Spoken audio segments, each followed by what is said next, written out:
మంత్రివర్గ విస్తరణపై నేడు తుది నిర్ణయం తీసుకోనున్నట్టు తెలుస్తోంది. ఈ అంశాలపై నిన్న సీఎం రేవంత్ రెడ్డి ఢిల్లీలో కేసీ వేణుగోపాల్ తో చర్చించారు. ఇక ఈ రోజు ఆయన కాంగ్రెస్ అగ్రనేత రాహుల్ గాంధీతో చర్చించనున్నట్టు సమాచారం. ఇక మంత్రివర్గ విస్తరణపై భాగంగా 5 కొత్త వారిని కేబినెట్ లోకి తీసుకోవాలని ఆలోచిస్తున్నట్టు తెలుస్తోంది.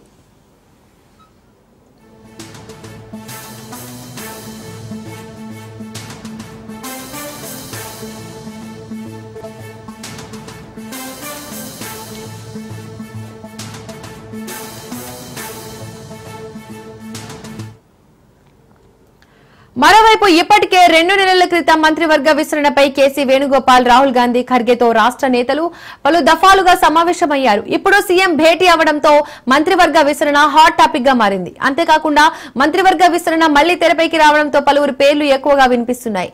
కొందరు తమకే మంత్రి పదవి వస్తోంది అంటూ ఇప్పటికే ప్రచారం కూడా మొదలుపెట్టారు. కేబినెట్ లోకి వెళ్లేది వీళ్లే అంటూ ఎక్కువగా వివేక్, కొమిటిరెడ్డి రాజగోపాల్ రెడ్డి, శ్రీహరి, ముదిరాజు, సుదర్శన్ రెడ్డి పేర్లు వినిపిస్తున్నాయి.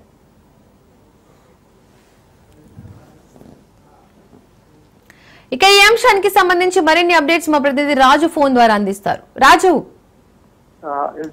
ముఖ్యమంత్రి రేవంత్ రెడ్డి ఢిల్లీ పర్యటనలో భాగంగా మరోసారి తెలంగాణ మంత్రివర్గ విస్తరణపై ఊహాగానాలు అయితే పెద్ద ఎత్తున వినిపిస్తున్నాయి. దీనికి సంబంధించి ముఖ్యమంత్రి రేవంత్ రెడ్డి ఇప్పటికే కేసీ వేణుగోపాల్ తో మంత్రివర్గ విస్తరణపై ఆయన నిన్న చర్చించడం జరిగింది. మరోసారి ఈ రోజు ఆయన భేటీ కాబోతా ఉన్నారు. ప్రధానంగా రాష్ట్రంలో ఉన్నటువంటి మంత్రివర్గ విస్తరణ, పిసిసి కార్యవర్గం కూర్పుపై ఈ యొక్క సమావేశం ఉంటుందని చెప్పేసి కూడా ఊహాగానాలు అయితే వినిపిస్తూ ఉన్నాయి. ఇప్పటికే ఎవరైతే మంత్రివర్గంలో చోటు కోసం తమ స్థానం దక్కించుకోవడానికి పెద్ద ఎత్తున లాబింగ్ కూడా ఇప్పటికే చేయడం జరిగింది. ఒకవైపు అధిష్టాన పెద్దల్ని గతంలోనే కలవడం జరిగింది. ఇటు రాష్ట్ర నేతలకు కూడా, ఇటు ముఖ్య నేతలకు వినతులు కూడా ఇవ్వడం జరిగింది. ప్రధానంగా ఏవైతే ఇప్పటికే ప్రాతినిధ్యం లేని జిల్లాలు ఏవైతే ఉన్నాయో ఆ జిల్లాలకు ఈసారి ఈ మంత్రివర్గంలో అవకాశం కల్పిస్తారని తెలుస్తా ఉంది. ప్రధానంగా బీసీలకు కానివచ్చు, అదేవిధంగా ఇతర సామాజిక వర్గాల నేపథ్యంలో ఆశావాహులు అయితే ఎక్కువ సంఖ్యలో ఉన్నారు. ఉన్న మంత్రి పదవులు అయితే ప్రస్తుతం 6 ఖాళీగా ఉన్నాయి. సో 6 ఎవరిని వరిస్తాయనేది అయితే ఇక్కడ ఉత్కంఠగా మారిన పరిస్థితిపై కనిపిస్తా ఉంది. ఈ రోజు కాంగ్రెస్ అగ్రనేత రాహుల్ గాంధీ, అదేవిధంగా కేసీ వేణుగోపాల్ తో ముఖ్యమంత్రి రేవంత్ రెడ్డి భేటీ కాబోతా ఉన్నారు.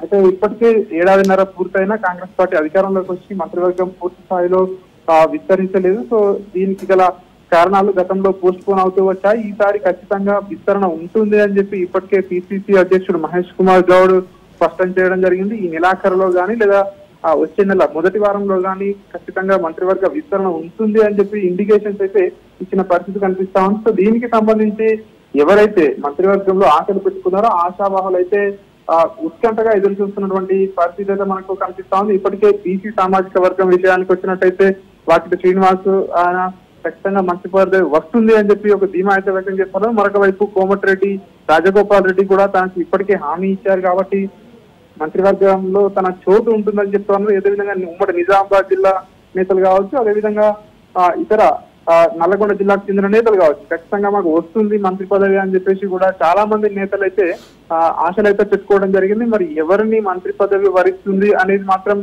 చూడాల్సి ఉంటుంది. అధిష్టానం ఎవరిని ఎంపిక చేస్తుంది, పార్టీ విధేయత, సీనియారిటీ, గతంలో ఇచ్చిన హామీలు కావచ్చు, ప్రస్తుతం ఉన్న పరిస్థితులు కావచ్చు, ఇవన్నిటి నేపథ్యంలో ఎవరికి మంత్రి పదవులు కట్టబెడుతుంది అనేది మాత్రం ఉత్కంఠ అయితే కొనసాగుతా ఉంది. దీనికి సంబంధించి నిన్న భేటీలో పూర్తి స్థాయిలో స్పష్టత రానట్టుగా కూడా తెలుస్తా ఉంది ముఖ్యమంత్రి రేవంత్ రెడ్డి. అందుకే ఈ రోజు మరోసారి రాహుల్ గాంధీతో, అదేవిధంగా కేసీ వేణుగోపాల్ తో భేటీ కాబోతా ఉన్నారు. ఇప్పటికే పిసిసి అధ్యక్షుడు మహేష్ కుమార్ గౌడ్ ముఖ్యమంత్రి కంటే ముందే ఢిల్లీకి వెళ్లడం జరిగింది. దీనికి సంబంధించి అధిష్టాన పెద్దలతో చర్చలు జరపడం జరిగింది. సో ఈసారి ముఖ్యమంత్రి కూడా ఢిల్లీ పర్యటనలో ఉన్నారు కాబట్టి ఈసారి ఖచ్చితంగా మంత్రివర్గ విస్తరణకు కొలిక్కి వచ్చే అవకాశం మనకు ఎక్కువగానే కనిపిస్తా ఉంది. దీనికి సంబంధించి జూన్ 2న తెలంగాణ ఆవిర్భావ దినోత్సవం కూడా ఉంది కాబట్టి అంత లోపే మంత్రివర్గ విస్తరణ పూర్తి చేయాలని అధిష్టానం అయితే పావులు కలుపుతున్నట్టుగా కూడా మనకు స్పష్టంగా అర్థమవుతా ఉంది. Thank you Raju.